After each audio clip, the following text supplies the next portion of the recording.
তোমার বিবি আর তোমার 2 থেকে 2.5 বছরের যে বাচ্চা আছে ইব্রাহিম ইসমাইল আলাইহিস সালাম, ওই তোমার সন্তান আর তোমার বিবিকে কয়েকদিনকার পানি আর কয়েকদিনকার খাবার সাথে নিয়ে উত্তপ্ত বালুর রাশিতে তুমি বনবাসে রেখে এসো। যে জায়গায় পানি নাই, গাছ নাই, যে জায়গায় বাড়ি নাই, মানুষ নাই, সেই শুধু বালি আর ছাড়া কিছু নেই, উত্তপ্ত বালুর রাশিতে যাও তুমি, সেখানে রেখেছো তোমার বিবি আর সন্তানকে। ইব্রাহিম নবী আলাইহিস সালাম তার বিবিকে রেডি হতে বলে রেডি হয়ে গেলেন।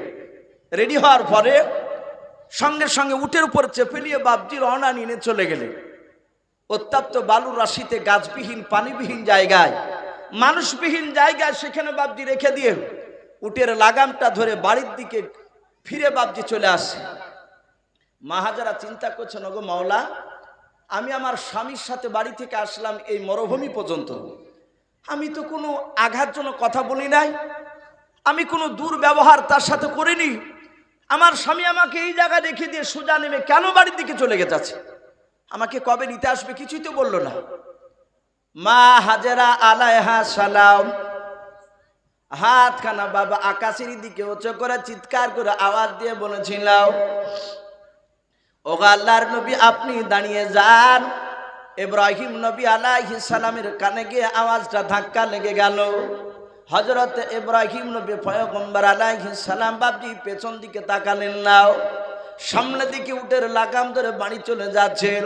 দ্বিতীয়বার হযরত বাপজি আপনার মা হাজেরা আলাইহা সালাম আবার দুখানা আকাশের দিকে উঁচু করে চিৎকার করে আওয়াজ দিয়ে বলেছিলেন, ওগো আমার ইসমাইলের আব্বা আপনি দাঁড়িয়ে যান। হযরত ইসমাইল আলাইহিস সালামের আব্বার কানে গিয়ে আওয়াজটা ধাক্কা লাগলো, উনি আপনার তাকালেন না। তৃতীয়বার বাপজি মা হাজেরা আবার হাত দুখানা উঁচু করে চিৎকার করে ডাক দিয়ে বলেছিল, ওগো আল্লাহর নবী আপনি দাঁড়িয়ে যান। মা হাজারার বাপজি তৃতীয়বার ডাক খানাও। ইব্রাহিম নবী আলাইহিস সালামের কানে গিয়ে ধাক্কা লেগে গেল। ইব্রাহিম নবী পয়গম্বর আলাইহিস সালাম বাপজি উটের লাগাম ধরে পেছন দিকে ঘুরে তাকানোর পর জবান দিয়ে বাপজি কোনো কথা বললেন না। আরবিতে বাপজি হাতটাকে আপনার ইয়াদুন বলা হয়। এই আঙুলটা সাদা আঙুল দিয়ে বাপজি আকাশের দিকে লক্ষ্য করে ইশারা করে বলতে চাইলেন, আমি আল্লাহর হুকুমে রেখে গেলাম। জোরে বলুন সুবহানাল্লাহ। শুধু এইভাবে ইশারা করে মা হাজেরা বুঝতে পারলেন আমাকে কেন এখানে রেখে গেলেন, আর চতুর্থবার ডেকে কোনো লাভ হবে না। মা হাজেরা থাকতে লাগলেন। ইব্রাহিম আলাইহিস সালাম বাড়ি চলে গেলেন। কয়েকদিনকার খাবার আর কয়েকদিনকার পানি বাপজি সব ফুরে গেল। 1 2 3 4 করে বাপজি 3 দিন ধরে খাবার আর পেটে যায় নাই তো খাবার পাবি কোথায় ওখানে। মা হাজেরা আলাইহিস সালামের সন্তান ইসমাইল আলাইহিস সালাম পানি পানি করে বাবা কাঁদতে শুরু করলেন।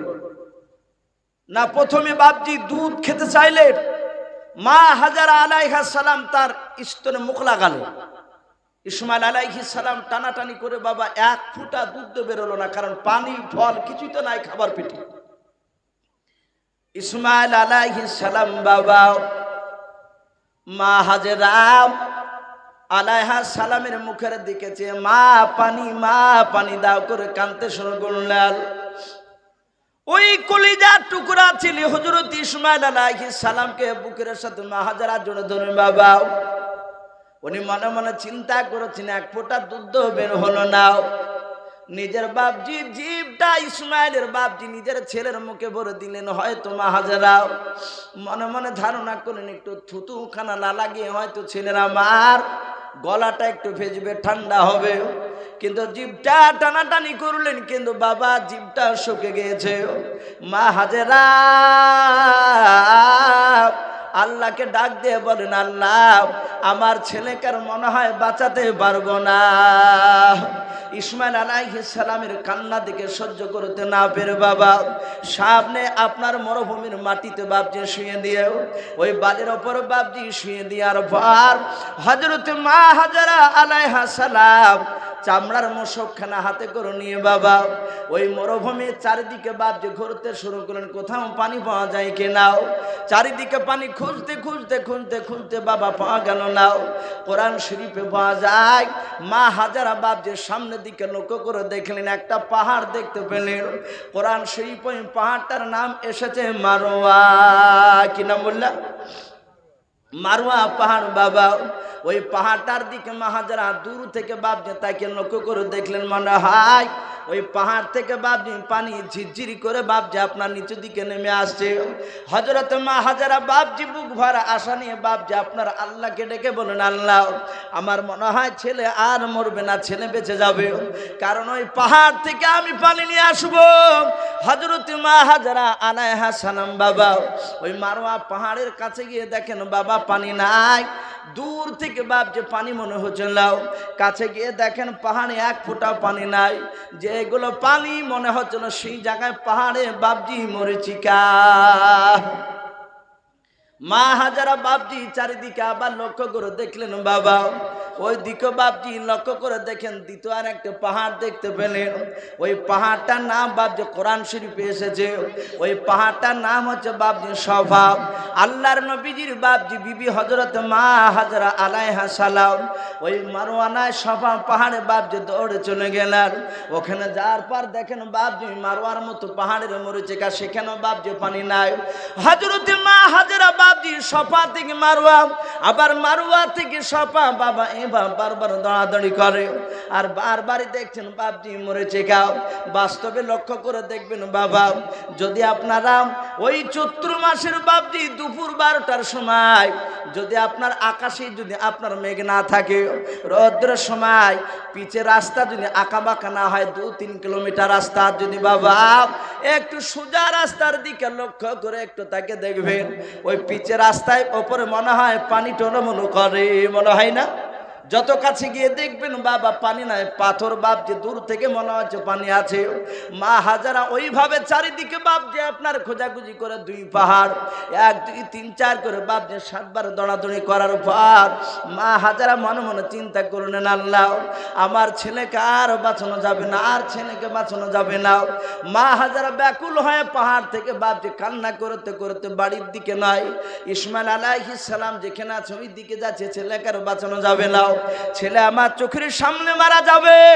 হযরত মা হাজারা বাপজি আপনার কাঁদতে কাঁদতে যাচ্ছে, আর ওইদিকে আমার আল্লাহ জিবরিল আলাইহিস সালামকে ডাক দিয়ে বলেন, ওরে আমার জিবরিল যাও যাও দুনিয়ার বুকে তুমি ছুটে চলে যাও। হযরত জিবরিল ডাক দিয়ে বলেন, আল্লাহ দুনিয়ার বুকে কোথায় যাব? বলে যাও আমি ইব্রাহিম নবী আলাইহিস সালামের পরীক্ষা নিয়েছি, মা হাজারা আলাইহিস সালামের ইমতিহান নিয়েছে, যাও যাও ওদেরকে পরীক্ষা পাশ করে দিয়েছে আমি আল্লাহ। মা হাজারাকে আমি পাহাড়ে পানির ব্যবস্থা করে দিই না, আল্লাহ ইচ্ছা করে পারে না? হযরত জিবরিল ডাক দিয়ে বলেন, আল্লাহ দুনিয়ার বুকে গিয়ে আমি কি করব একটু খুলে আপনি বলেন। ডাক দিয়ে বলছেন, ও আল্লাহ তাড়াতাড়ি বলেন।